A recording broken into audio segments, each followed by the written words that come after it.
15 రాష్ట్ర దేశవ్యాప్తంగా సార్వత్రిక సమ్మె ఉంది. ఆ సమ్మె రోజు మా మధ్యాహ్న భోజన కార్మికులు కూడా ఏ బల్లో కూడా పొయ్యి వెలిగించి వంట చేయరు. దానికి ముందస్తుగా ఏర్పాట్లు మీరు చేసుకోవాలి, మా సమ్మెకు మీరు సహకరించాలని చెప్పేసి కోరుతూ మీకు వినొస్తాం.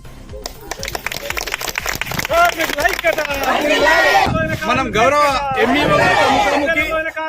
ఎల్లారెడ్డిపేట మండలంలో ఉండేటువంటి ప్రభుత్వ పాఠశాలలో మధ్యాహ్న భోజనం వడ్డించేటువంటి కార్మికులందరూ కూడా మా ఆఫీస్కు రావడం జరిగింది.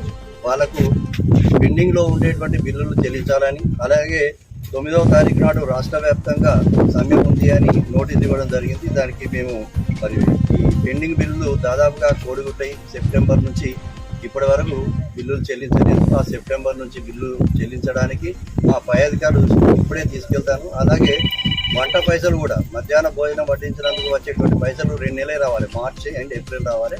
వాటిని కూడా నిన్ననే బిల్లులు చేసి పంపించాము. అవి మళ్ళీ తిరిగి వెనక్కి వచ్చినాయి, రిజెక్ట్ అయినాయి. రేపు సోమవారం నాడు